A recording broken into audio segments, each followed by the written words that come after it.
Kita mulai. Bismillah. Assalamualaikum warahmatullahi wabarakatuh. Waalaikumsalam warahmatullahi wabarakatuh. Warahmatullahi wabarakatuh. Ya, Alhamdulillah. Allahumma sholli ala Muhammad wa ala alihi wasallam. Diingatkan tugas untuk dikerjakannya. Ada tugas di classroom ini. Nah, sebentar lagi diperiksa. Nanti saya periksa tugas-tugas yang terkirim. Jangan lupa juga tugas besarnya. Sudah saya kirim soalnya. Dan juga asistensi. Nah, bisa dibuat asistensi yang baru. Bisa print. Dan juga tugas review artikel. Silakan dikerjakan karena sudah dekat ini waktu terakhir ini sudah Desember. Kemungkinan akhir Desember atau Januari ini sudah final. Yang kerjakan tugas yang dapat nilai A semuanya. Yang kurang kerjakan tugasnya yang nilai B ke bawah. Nah, kita lanjut perkuliahan hari ini, perkuliahan ke berapa? 14 kah?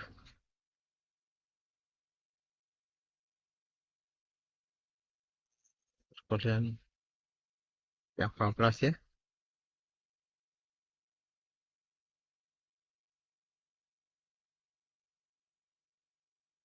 Perkuliahan ke berapa?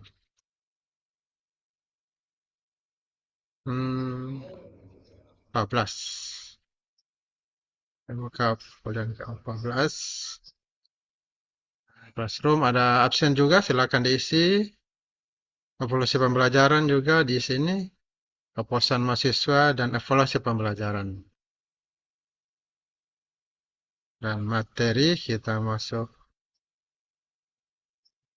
sini materi terakhir ini kayaknya. Dan lihat materinya, ada berapa materi, semuanya 13 materi, pendahuluan 14, ujian 2 kali, jadi 16 pertemuan. Kita buka ini.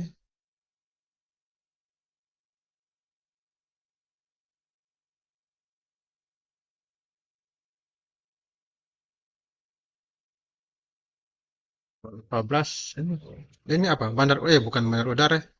Ini mata kuliah apa? Tidak salah saya. Bandar udara ya.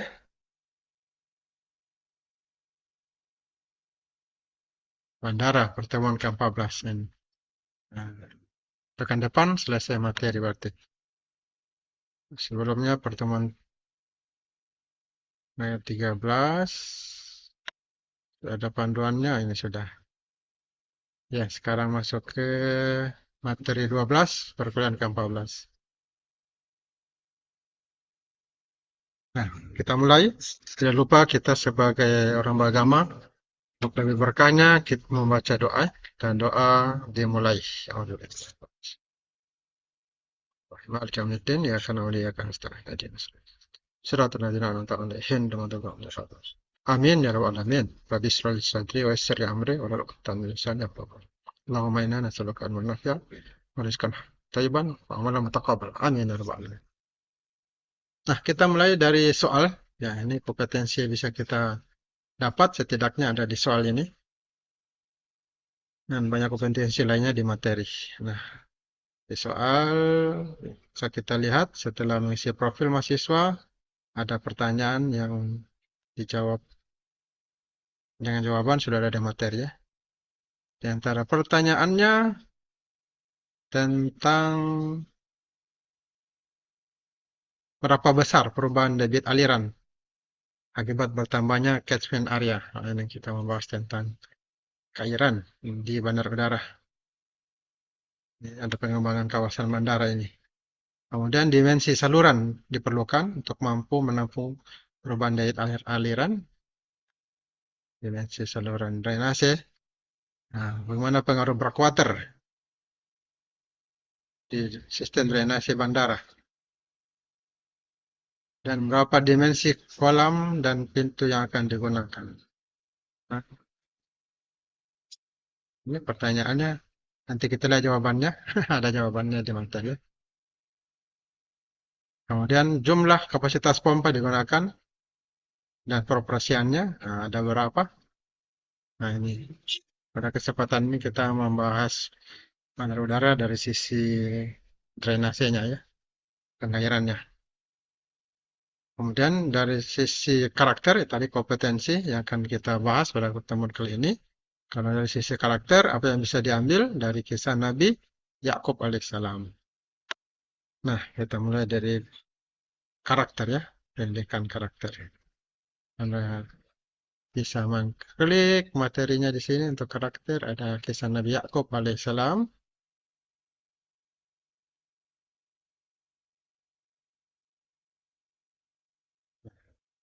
Sementara berproses oleh internet, jaringan internet, kita buka juga AI atau AI, yakni chat GPT. Ya, kita menggunakan chat GPT. Ada banyak, silakan dibuka. Di WhatsApp pun ada, Meta AI. Anda bisa menggunakannya untuk bertanya dan mendapatkan jawaban. Nah, kalau kita buka LMS Classroom, ini jaringannya masih berproses.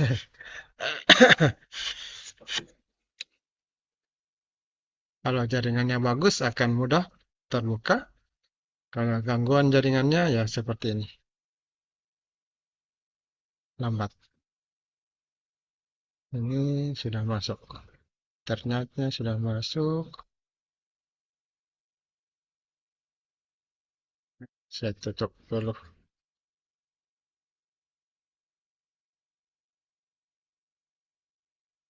Sudah mulai terbuka. Memang kamus-kamusnya belum terbuka.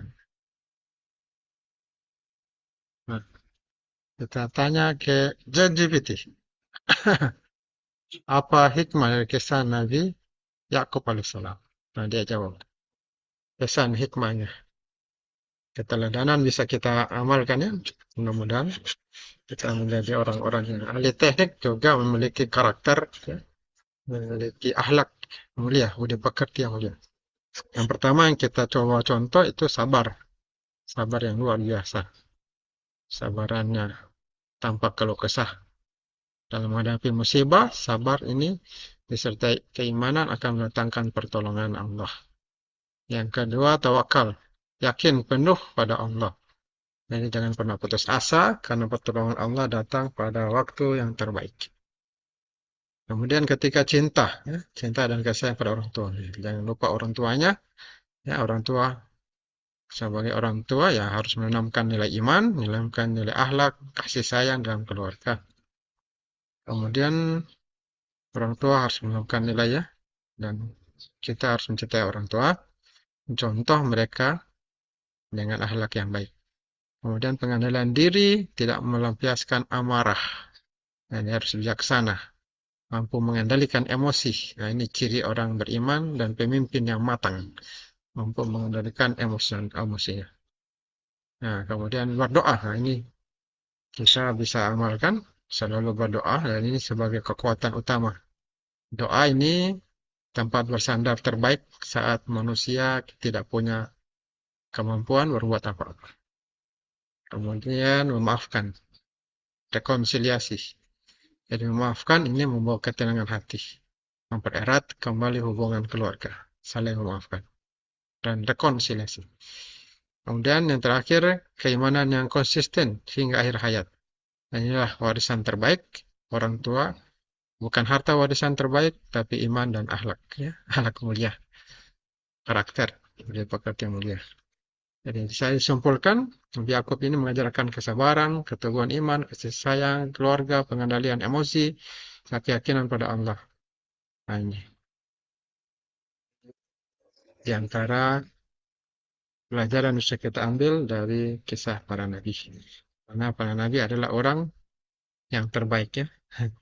Orang yang terbaik yang ada di muka bumi itu para nabi. Kita bisa mengambil pelajaran dari kehidupan mereka. Nah, kalau orang yang sukses di kehidupan dunia, maka kita jika mengikutinya akan menjadi orang yang successful dalam kehidupan di dunia ini.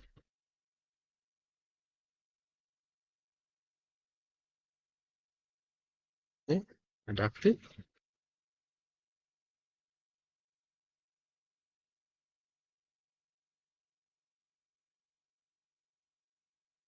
LMS-nya bisa Anda baca-baca. Nabi Yakub alaihissalam, ini ada ceritanya. Jadi ini ada memberikan panduan belajar, silakan dibaca. Nah, ini jawabannya diantaranya harus kita baca LMS, Classroom, apa yang Anda ambil. Nah, ini selalu patuh pada nasihat orang tua ya. Kemudian sesama saudara tidak boleh benci, menyindir, dan dengki, sama-sama adik kakak. Nah, ini bisa diamalkan, diterapkan. Kemudian mahasiswa lebih baik mengalah. Lebih baik mengalah, lebih baik menjauh untuk kebaikan bila ada atau terjadi perselisihan.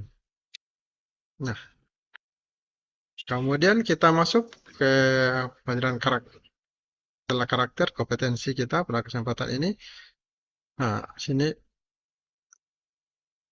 perubahan debit aliran. Ini bisa menggunakan, kita kuliah ini menggunakan dua basis pembelajaran, AI dan juga LMS. AI yang paling sering digunakan ini ChatGPT. Sedangkan untuk LMS saya gunakan ini Classroom. Nah, di sini ada perencanaan drainase. Nah, ini sistem drainase luapan udara. Di sini ada 154 halaman. Ini tugas akhir mahasiswa ITS tahun 2017 ya di Surabaya. Sistem drainase dia ambil sebagai tugas akhirnya. Nah, untuk lihat isi dari penelitiannya ini ada di ringkasan. Ringkasan bahasa kerennya dalam penelitian itu abstrak. Skripsi ya, deskripsi itu abstrak. Nah, sini dijelaskan tentang gambaran umum penelitiannya di mana Bandara Internasional Ahmad Yani ini bandara melayani penerbangan di Jawa Tengah dan Kota Semarang.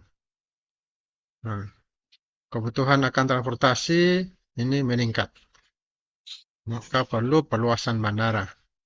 Nah, inilah salah satu proyek pengembangan bandara, yaitu Bandara Ahmad Yani. Tujuannya menambah kapasitas bandara. Dari pengembangan bandara tentunya perlu ada sistem drainase. Salurannya dibuat yang mampu mengakomodir debit limpasan air yang ada. Nah, inilah yang kemudian diteliti dalam tugas akhir dengan metode analisa hidrologi dan hidrolika. Ada hidrologi dan juga hidrolika, dua-duanya. Untuk menghitung debit banjir rencana yang akan terjadi pada area bandara. Dia hitung pertama, tidak intensitas hujan, perlu diulang hujan 5 tahun, datanya diambil 5 tahun. Dia hitung intensitas hujan 5 tahun, kemudian luas total catchment area. Ini untuk mengetahui luas das saluran. Setelah itu tetapkan nilai koefisien rembesan masing-masing catchment area. Lalu didapatkanlah debit hidrologi, di mana akan diproyeksikan ke debit hidrolika. Debit hidrologi, debit hidrolika. Lalu dirancang dimensi, berapa dimensi atau ukuran saluran sesuai perhitungan yang tersedia. Terakhir, dirancang alternatif solusi kalau perlu. Nah, ini untuk mengatasi pengaruh backwaternya. Nah, ada perhitungan debit rencana saluran akhir. Nah, di sini didapatkan hasil hitungannya 8,48 meter kubik per detik. Nah, saluran debit rencana saluran. Sehingga direncanakan lebar 7 meter, tingginya 1 meter 20 cm. 7 kali 1,2 meter. Kemudian kolam dirancang, nah ini ada kolam juga, kan kolam renang ya.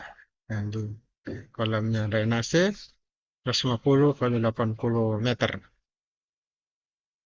150 meter kali 80 meter.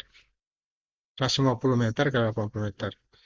Ini dengan dioperasikan dengan pintu ketika surut dan penggunaan pompa kapasitas 2 meter kubik per detik. Ada 3 buah pompa ketika pasang air laut di level 0,95. Gitu. Dan ini susunan eh, skripsi ini ada abstrak, bahasa Indonesia dan bahasa Inggris, kata pengantar, ucapan terima kasih ya yang tulus pada Allah, pada orang tua, pada dosen-dosennya, pada teman-temannya. Daftar isi, hanya ada bab 1 pendahuluan, bab 2 tinjauan pustaka, ini teritori, kaitan dengan penelitian, teori hidrologi dan hidrolika. Block person, Lokal Mogorov, ini intensitas hujan ini.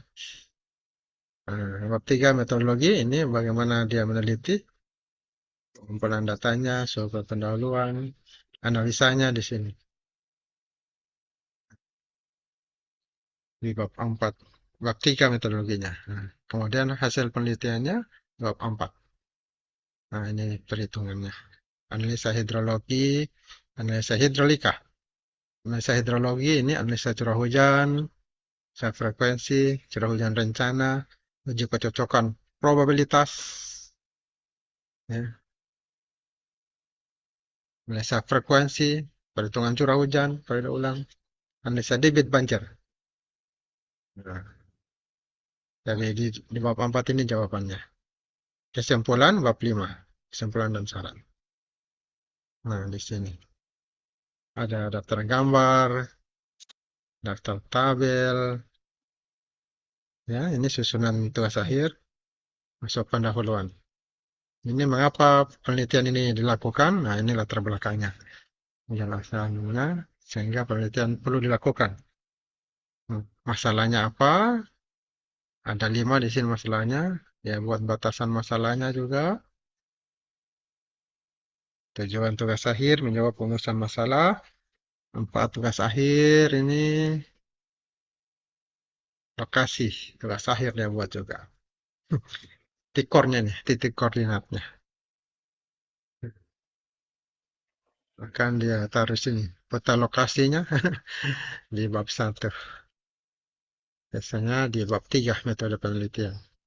Bab 2 teori, ya, silakan dibaca ini teritorinya. Banyak ya teritorinya. Kalau jawabannya kita lihat ke bab 4.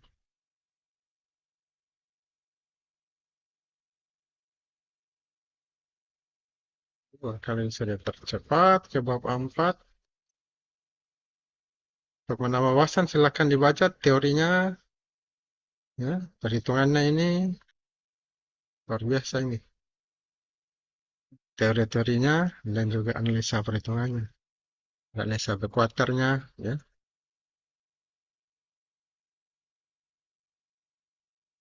Halaman berapa ini? 82. Ini bab berapa? Biasanya lubang hitungan sudah bab 4. Hmm.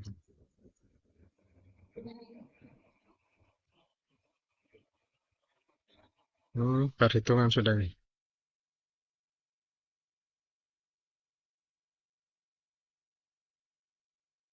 Biasa kolam tampung dan pompa. Kolam tampung.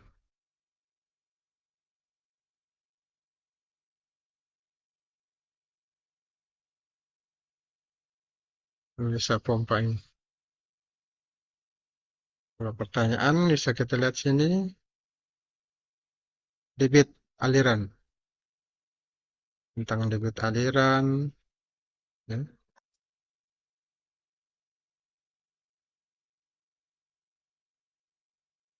Dan drainase bandara. Ngaruh backwater. dimensi kolam. Nah, ini sudah kolam, dimensi kolam ini. Ya, hasil perhitungannya. Ini sudah bagian akhir. Ini pintu kolam, analisa pintu kolam ya.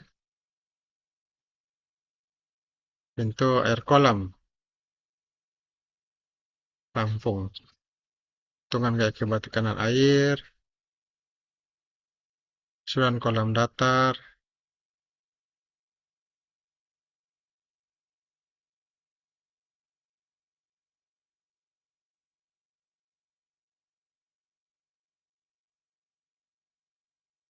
ada 9 kolom perhitungannya. Nanti hasil perhitungan ada di gambar 418. Debit masuk dan debit keluarnya pada kolom tampung. Ini debit masuk keluar kolom tampung. Melakukan debit. Dia naik. Ini waktu berbanding dengan debit. Debitnya naik di waktu ke menit 30 mulai naik. 40-41 nih. Sampai yang tertinggi ini debit 100, sekitar 120, 125. Dan menurun sampai menit ke 240, udah mulai menurun. Paling tinggi dia debitnya 8.500 ini, sekitar 8.500 meter kubik per detik. Ini jawaban nomor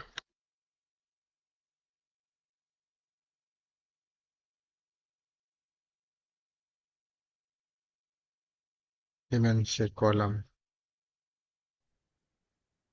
ekuator. Jawabannya bisa Anda baca-baca di sini. Dimensi saluran,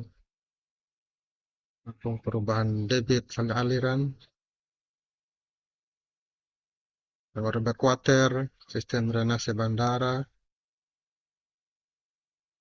dimensi kolam, kapasitas pompa. Nah, ini dimensi kolam nanti bisa didapatkan. Kita pasang surut.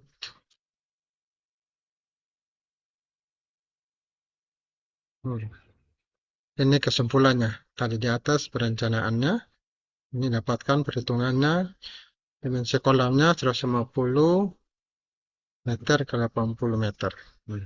Ada saudara di sini. Jawabannya bisa dilihat di kesimpulan dan saran.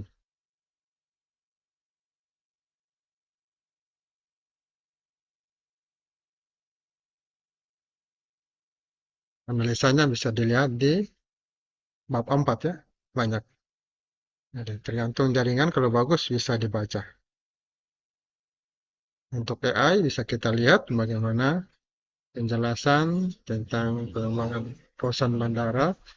Berapa besar perubahan debit aliran akibat bertambahnya catch area. Ini konsep rumusan tahapan perhitungannya. Konsepnya ini bertambahnya luas daerah tangkapan air. Pengembangan kawasan bandara ini menyebabkan tambah luas ya, tangkapan airnya. Jadi C-nya juga meningkat, kebiasaan limpasan. Kemudian debit puncak limpasan meningkat. Jadi debit aliran permukaan meningkat signifikan. Metode digunakan ini debit Q 0,278 kali C kali I kali A. Koefisien limpasan C, I intensitas hujan, dan A luas catchment area. Nah, perubahan debit ini rumusnya delta Q 0,278 kali I kali C2 kali A2 kurang C1 kali A1. Kemudian contoh ilustrasinya, parameternya A luas catchment area, C koefisien limpasan, dan I intensitas hujan. Sebelumnya 1,5 kilo, setelahnya 2,2 kilo. Jadi terjadi perubahan. Awalnya C-nya 0,35, kemudian berubah menjadi 0,7. Nah, Jadi 100 mili per jam intensitas hujan, dan tetap setelahnya tetap. Untuk debit ini sebelumnya Q 14,6, setelah bisa berubah. Perubahan debit, nah, jadi dikurangi Q2, debit setelah dan debit sebelumnya. 42,8 kurang 14,6, 28,2. Terjadi kenaikan debit 150%, 150%. Jadi luar biasa ya. Kalau baca tadi di artikel banyak materinya, nah Anda bisa pakai AI. Ya. Ini bisa kita lihat nilai tipikal koefisien limpasan. Untuk lahan terbuka, untuk pemukiman, runway, apron, kawasan bandara. Sudah ada nilainya. Jadi kesimpulannya, di sini biasanya peningkatan itu dipengaruhi luas catchment area, koefisien limpasan, perubahannya, dan intensitas hujan rencana. Jadi debit bisa berubah mencapai 2-3 kali lipat. Nah, jadi luar biasa. Kita bisa belajar menggunakan AI ini, membuat kita lebih cepat dalam mendapatkan pengetahuan.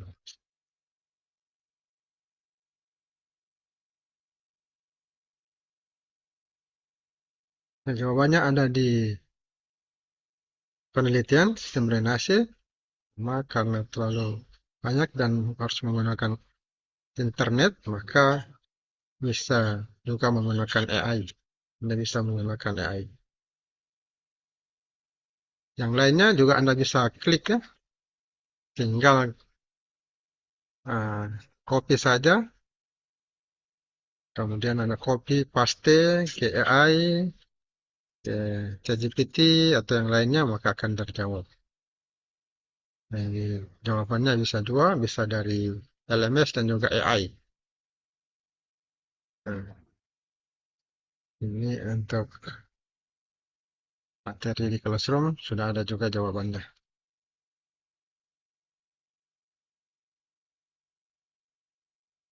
Anda baca dari bab 4, dari awal Anda bisa dapatkan ini. Jawabannya di materi tugas akhir. Penelitiannya ini luar biasa. Biasanya satu-satu dia langsung gabung analisa hidrologi, analisa hidrolika. Hidrolika dan hidrolika. Ini bab 3-nya. Ini konsep penelitiannya, pengumpulan data dan seterusnya. Analisa data. Salam. Ini flowchart penelitiannya. Ada perhitungan hidrologi, ada perhitungan hidrolika. Ya. Hidrologi ini hujan kawasan, distribusi frekuensi, probabilitas, perhitungan intensitas hujan, debit rencana. Hidrolika ini debit limpasan dan dimensi saluran. Nah, dimensi saluran yang ada.